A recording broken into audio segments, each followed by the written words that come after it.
नमस्कार दोस्तों, कैसे हैं आप सब। उम्मीद है अच्छे से होंगे। दोस्तों, आज हम बात करेंगे लाइब्रेरी की प्रॉफिट यानी बचत के बारे में, जो मैं आप लोगों को 100 सीटों पे आने वाली बचत के बारे में बताऊंगा। क्योंकि दोस्तों, लाइब्रेरी बनाने से पहले हमें लाइब्रेरी की बचत और कितना इसमें खर्च आता है उसके बारे में पता होना चाहिए। तो चलिए शुरू करते हैं दोस्तों। पहले बात कर लेते हैं कि 100 सीटों पर फीस कितनी आएगी। मैं अपनी लाइब्रेरी के हिसाब से आप सभी को बचत बताऊंगा, जिससे आप अपने क्षेत्र और लाइब्रेरी के अनुसार आसानी से कैलकुलेशन कर पाए। मेरे यहाँ 500 रुपए फुल डे की फीस है। मैंने हाफ डे और नाइट लाइब्रेरी अभी बंद की हुई है। अगर आपकी लाइब्रेरी फुल है तो 100 सीटों पर उसकी फीस 500 के हिसाब से 50,000 रुपए बैठती है, लेकिन आती है 48,000 यानी 48,000 रुपए ही मैक्सिमम आ पाती है। क्योंकि कोई लड़का मंथ के अंदर लाइब्रेरी छोड़ता है, दूसरे लड़कों की सीट देने में 2 से 3 दिन लग जाते हैं। साथ ही लड़के का मंथ पूरा होने के बाद कई बार लड़का बिना बताए चला जाता है, लाइब्रेरी छोड़ देता है।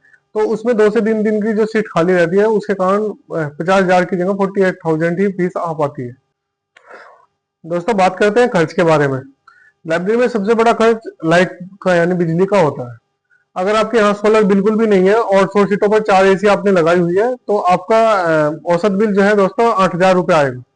इसमें कई बार मई या जून के महीने में बिल 10 से 12 हजार भी पहुंच जाता है, लेकिन उसके बाद अक्टूबर और नवंबर में वही 4 से 5 हजार रुपए आता है, जिससे औसत बिल आप मान के चलो कि 8,000 रुपये साल का बिल आता है। उसमें सर्दियों में भी आपके हीटर जो है वो 5 से 6 हजार बिल निकाल पाते हैं। क्योंकि दोस्तों 1200 स्क्वायर फीट में जो 100 एसी आप लगाएंगे उसमें अगर आप 4 एसी लगा देते हैं तो वो कभी भी फुल लोड पे नहीं चलती। केवल कुछ 8 या 10 दिन का मैक्सिमम टाइम होता है जिसमें फुल लोड पर चल सकती है, नहीं तो वो मैक्सिमम हाफ लोड या 70 या 75 या 80 के समथिंग लोड पर ही चलती है। तो इसमें आपका औसत जो पूरे साल का बिल आएगा वो लगभग 8,000 रुपये पर मंथ के हिसाब से आएगा। इसके बाद दूसरा खर्च जो है वो वाईफाई का है। 100 सीटों पर मिनिमम 3 वाईफाई आपको चाहिए। मेरे यहाँ BSNL का फाइबर लगा हुआ है, जिसका मैंने प्लान 200 MB पर सेकंड का एक कनेक्शन का लिया है और बिल 1100 कुछ के समथिंग है, यानी 3 कनेक्शन का बिल 3,500 यानी 3,500 रुपए 3,500 रुपीज आता है।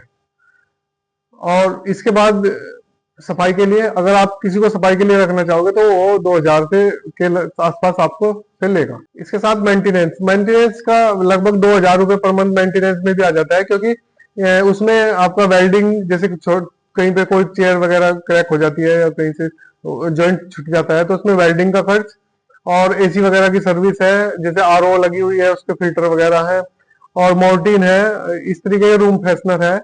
ये इस तरीके के 2,000 रुपये पर मंथ का खर्च मेंटेन। दोस्तों, जहां पर आपकी फीस की पर मंथली 48,000 रुपये, जैसा मैंने आपको बताया 100 सीटों पर 48,000 रुपये 500 रुपये पर सीट के हिसाब से फीस आपके पास आएगी। वही खर्च ये टोटल होगा 15,500 के आसपास आएगा। इसके अलावा अगर आपके यहाँ कोई और फैसिलिटी है, या आप जैसे आप मेरे यहाँ बिल्डिंग किराए पर नहीं है, मेरी खुद की बिल्डिंग है, अगर किराए पे बिल्डिंग है तो वो आप प्लस कर लीजिएगा। साथ ही अगर आपने खुद इसको लाइब्रेरी को नहीं देख रहे हैं, कोई लड़का आपने जॉब पर रखा हुआ है तो उसके 5 से 6 हजार रुपए में। बाकी अगर आपकी खुद की बिल्डिंग है, किराया नहीं देना है और लड़का आपने कोई रखना नहीं, खुद ही इसके देख रेख करनी है, तो आपको 33 से 33,000 से 34,000 के आसपास यानी 34,000 रुपए के समथिंग आपको बचत आएगी पर मंथली।